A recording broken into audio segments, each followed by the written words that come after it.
Now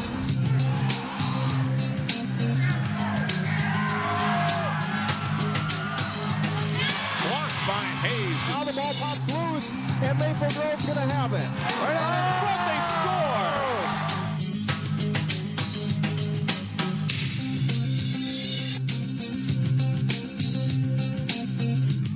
Hello and welcome to Sports Jam. I'm Jay Wilcox. And I'm John Jacobson. Today on the show, conference championship highlights in Nordic skiing, plus the end of the regular season in girls hockey and more. And we'll meet a talented gymnast from Wayzata in our Sports Jam Spotlight. Let's start, though, with a big upset in boys basketball. Pass in. Here's Cohorst up over Olsen and good. Harris goes into the lane and scores. Gives to Haskins, left open for the three. He is in his own zone out there. Goes third. That is his fourth. Well, that was February 1991, exactly 25 years ago. Brent Haskins came off the bench to score 14 points as Wayzata's boys basketball team beat Hopkins that night at the old Wayzata High School 69-56. Since then, the teams have met 54 times. Hopkins won all 54. The 55th game since the winter of 91 came last Friday night at Hopkins. Johnny Benninga driving and scoring for a 12-7 Trojans lead. Austin Slater powers his way to the basket and scores. Wayzata controls the pace early. They lead 29-22 at halftime. Ishmael Elamine nails a long three for Hopkins early in the second half. Benninga answers right back with a triple for the Trojans. Parker Halavicek drives into the lane and scores, giving Wayzata a 44-34 lead. Amir Coffey gets a basket and foul here for Hopkins, but Wayzata holds him in check most of the night. Benninga makes another great drive here and somehow gets the shot to fall. He leads all scores with 23 points. Ryan Lindbergh nails a dagger three-pointer, giving Wayzata a 62-53 lead with under 2 minutes to play. The Trojans end a 25-year drought, beating Hopkins 71-58. It's been a goal for our team to beat Hopkins because we know we haven't beaten them in a while. And just to do it on their court makes it even better. It gives us just a big confidence boost knowing that we took down the #1 team in state. And we can't get too ahead of ourselves, but we got to keep going. We got some tough games coming up, so we'll go back in our gym and get some work in and get ready for the end of the season. A huge win for Wayzata. You know, we've talked so much this year about Hopkins and Osseo and Maple Grove and Champlain Park, but Wayzata's having a great season. They are, and I sense this team being such a veteran team, they had the confidence. They were not intimidated by Hopkins. The first game they played this year was a very close one, and I know people may not believe me when I say this, but I'm not super shocked that happened. Wayzata, they've wanted it so bad and they got it. And for Hopkins, it's not the end of the world. You have one loss, maybe not that big of a deal. They're still going to be a championship contender in the end, I think. I like seeing that footage from 1991. It was classic. You were there. That was you on the call, yes. All right, now to a girls hockey big matchup. Wayzata ended Maple Grove's season in section play the last 2 years. The teams aren't in the same section this season, but the rivalry is still strong. Maple Grove looking to take one on Wayzata's home ice, but the Trojans start strong. Meg Ransom is denied on the doorstep, but she holds her ground and then knocks the rebound in for a 1-0 lead. Emily Wisniewski pinches to keep the puck in, and Natalie Heising is left alone. She scores with 22 seconds left in the period. Wayzata grabs a 2-0 lead after one. Maple Grove comes back. Riley Norman banks it to herself around the defenseman and sets up Haley Herdine for the goal to make it 2-1. Then Claire McLean drops the pass to Tina Campa on the rush, and Campa hits the net to tie it up 2-2 after 2 periods of play. Former Wayzata head coach Amber Hegland looks on as her new team Maple Grove completes the comeback. Taylor Wente on the rush is stopped, but Maya Martinez buries the rebound to give the Crimson the lead early in the third period. And then it's Martinez setting up Wente as Maple Grove rallies to win 4-2. We'll hear from the Crimson later in the show. That brings us to playoff time in girls hockey. Sections for local teams have changed a bit this year. Wayzata is the #3 seed in Section 6AA behind Section newcomers Edina and Cretin-Durham Hall. Hopkins Park is the 4th seed, followed by Benilde, North Metro, and Armstrong Cooper. In the quarterfinals Saturday, Benilde takes on Hopkins Park at noon. North Metro faces Wayzata at 2:15, and Armstrong Cooper plays Cretin-Durham Hall at 4:45, all at Parade Ice Garden. The semifinals are next Wednesday. Section 5AA had not seeded yet at this taping of Sports Jam. In Section 5A, Blake is the top seed and Breck is number 2, and it seems pretty likely they'll meet in the finals. Princeton and Friends is 3rd, and Totino and Grace 4th. Grace meets Holy Angels in the quarterfinals Wednesday at 7:30, and Breck plays Chisago Lakes Thursday at 5:30, both at Parade. Speaking of Breck, the Mustangs facing off against St. Paul United. Gabby Billings skating in for Breck, and as she's tripped, backhands the puck in for a goal, 1-0 in the first period. Sydney Breza scores on a rebound for Breck, and they take a 2-0 lead. And they're up 2-1 after a period. Second period, Breza gets loose on the left wing and skates in and buries a backhander. A shorthanded goal for the Mustangs puts them ahead 3-1. Nicole Oppenheimer's shot from the point is tipped in by number 16, Amanda Navratil, and Breck goes ahead 5-2 through 2 periods. Third period, Grace Zumwinkle picks off the SPU clearing pass and scores the Mustangs' 6th goal of the game. Breck wins at 7-4. Mustangs boys team beat St. Paul Academy 4-3 in overtime the same night. In boys hockey, Maple Grove played Centennial, Elk River, and Blaine in consecutive games, going 1-2. And they had another tough challenge against Anoka Saturday on the Tornadoes' home ice. Jaden Walsh brings the puck to the middle, then hits Matthew Jaglow. It goes off a skate in front, but the puck's never covered, and Walsh ends up jamming it in for a 1-0 Crimson lead. Just after an Anoka power play ends, the first try hits traffic, but Isaac Johnson is there to bury the rebound. The Tornadoes go up 2-1. Ahead to the third with Anoka leading 3-2, and Jarrett Camerata circles out high and centers it. Justin Kelly shovels the backhander in on the second try for a power play goal to tie it 3-3. But Anoka on a power play, the first threat is missed on a pass across the crease, but Reese Grayler gets control and hits the target. Anoka wins a close one 4-3. Both Armstrong and Park Center's boys basketball teams are looking to bounce back after recent slumps. Second meeting of the season between the teams. Armstrong won the first time around. Park Center's Kahari Broadway penetrates the lane and spots Isaiah Simon open in the corner for a 3. Pirates lead 20-13 in the first half. Armstrong comes back with a run. Watch Race Thompson hesitate and then elevate in a hurry on the baseline. He slams one home. It's a 2-point Armstrong lead. Park Center goes back in front. Osiris Washington with a 3 from the top of the key. The Pirates take a 3-point lead into halftime, 34-31. Second half, and Park Center opens up a 9-point lead. Washington with a fake gives it to Lucini Kamara for the catch-and-shoot 3, 45-36 Pirates. And then it's Washington finding Derek Ogechi open in the corner. He waits and then lets one go for another 3. Pirates lead 51-44. But Armstrong climbs back into it. True Thompson to Isaiah Rollins for the baseline drive to the basket. And the Falcons are only down 1. Check out this inbound play for Armstrong. Chance Bowen goes the length of the court with a pass to True Thompson for the basket and foul. Armstrong rallies to beat Park Center 61-57. Falcons is the final. A good matchup there. Those teams have played 2 close games this year. Yeah, very true. And getting back to boys hockey for a moment, Wayzata beats second-ranked Eden Prairie on Saturday, and the Trojans have now won 5 in a row. Yeah, they are definitely rolling. Next up on Sports Jam, conference championship meets in Nordic skiing, plus girls basketball.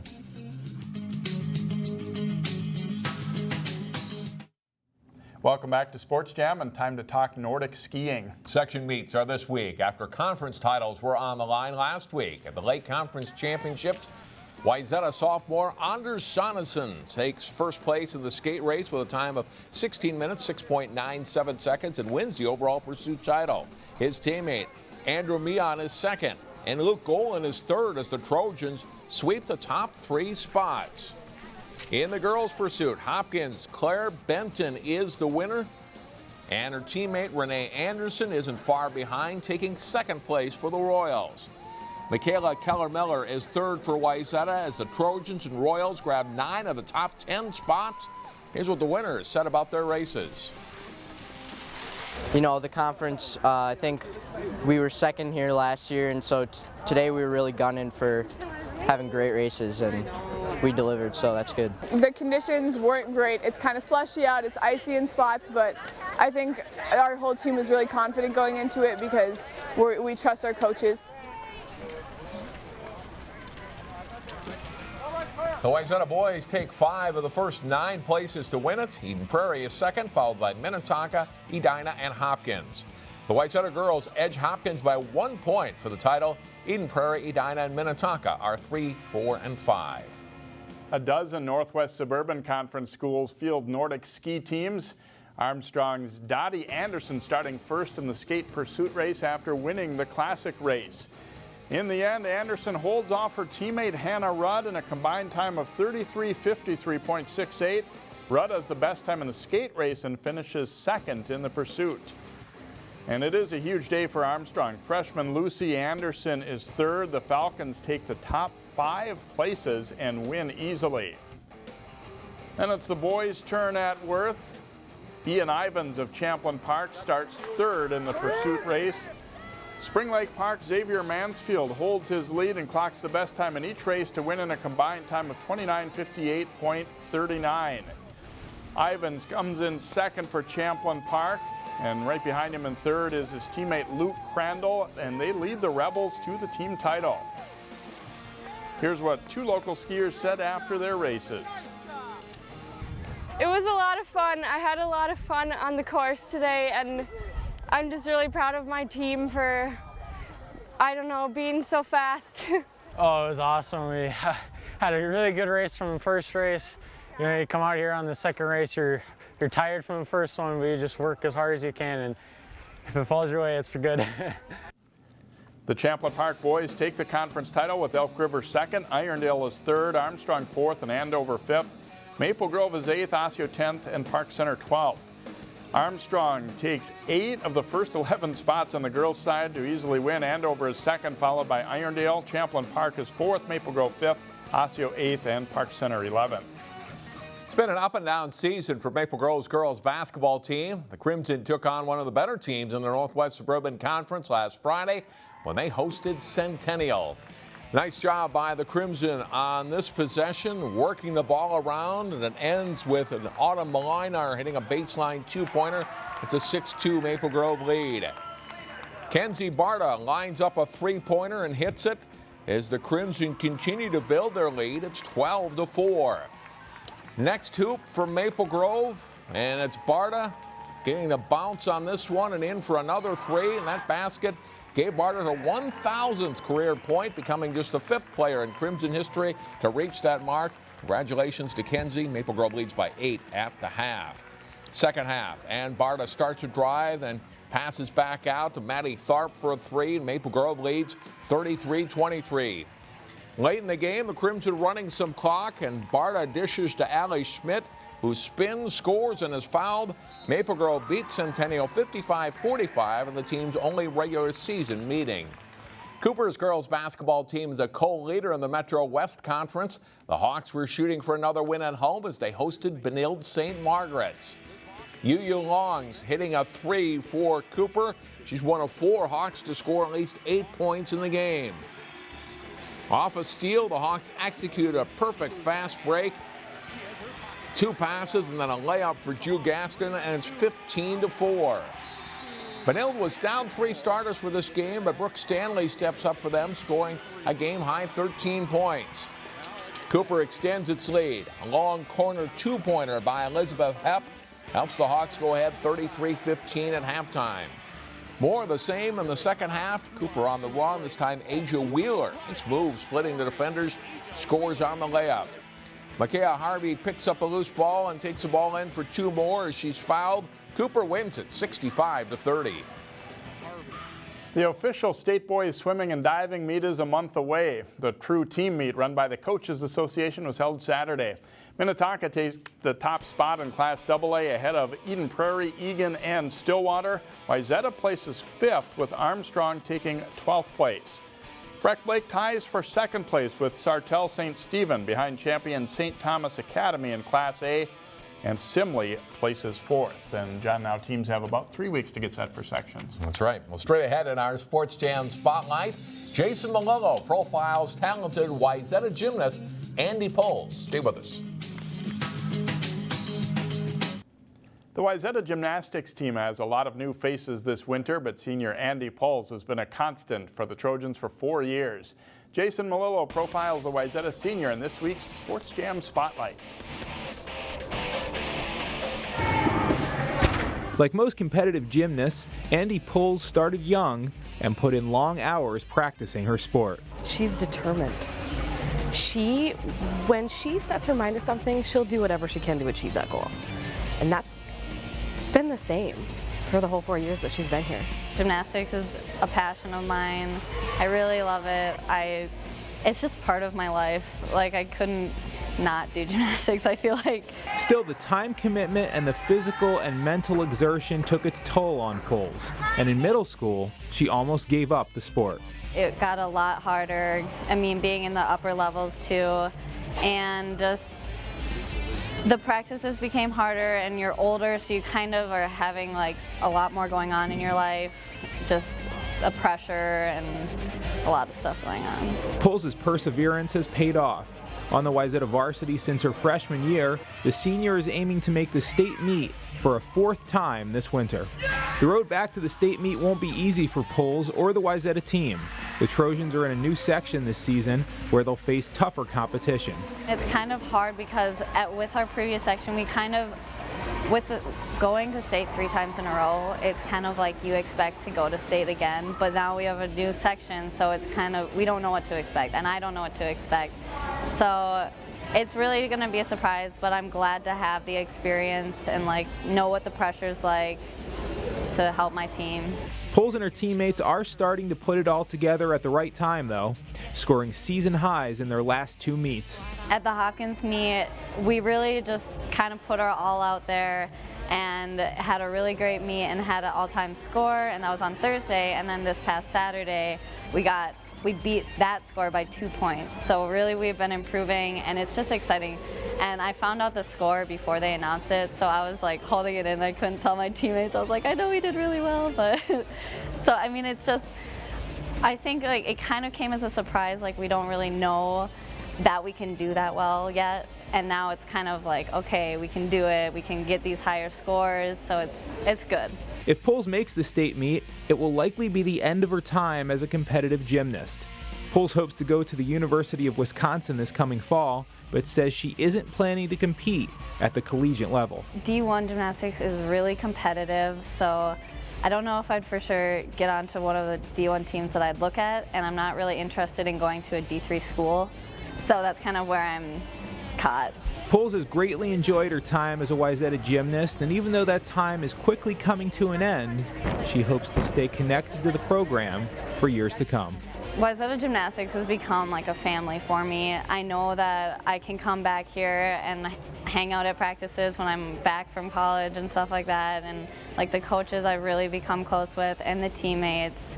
So I mean, it's just like it's a really good experience, and the time consumption is high, but it's worth it.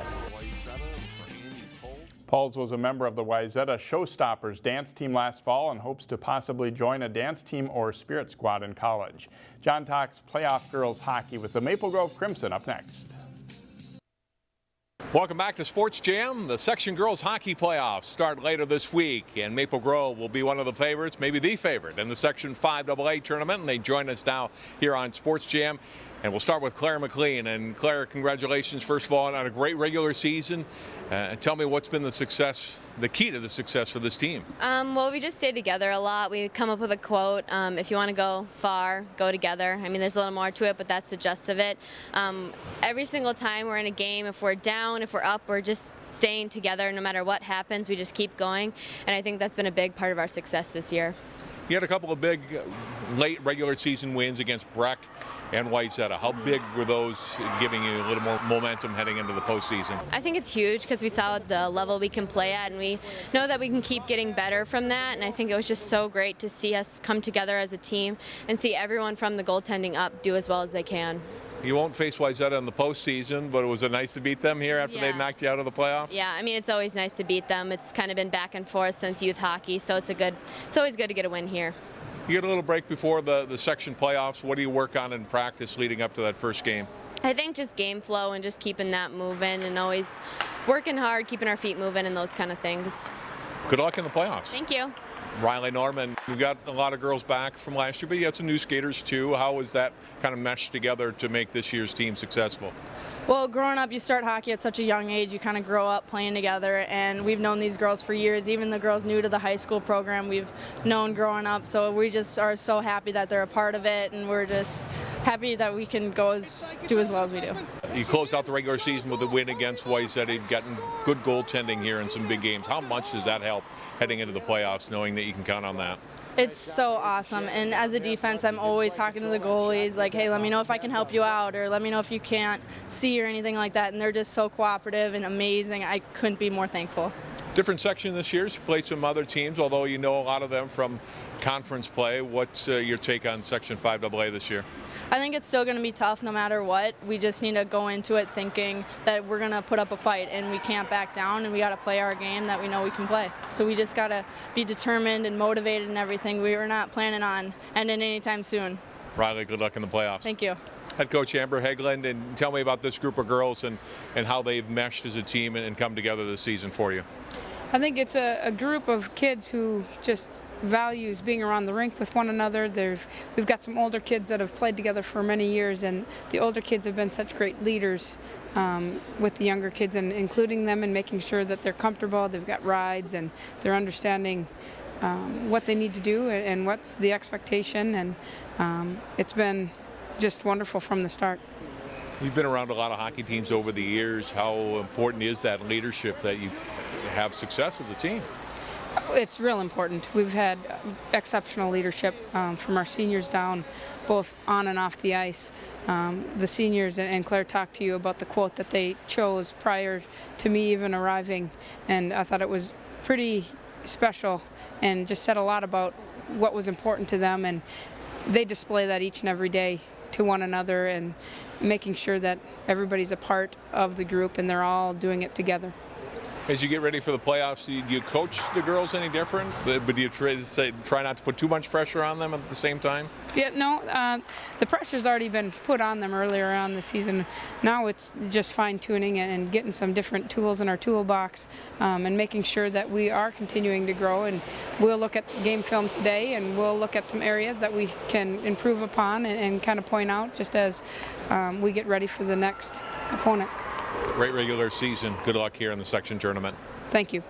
Maple Grove Crimson again will start play this Saturday in the Section 5AA tournament as we get ready for the postseason here in 2016. We'll take a break and come back.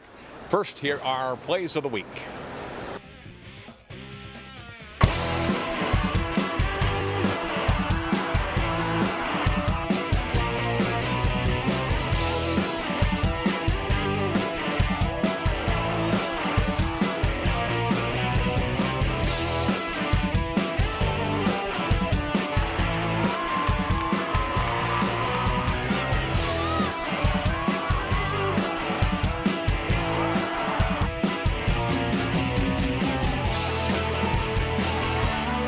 Two-on-two break. Oh, beautiful drive and scoring is Asia Wheeler.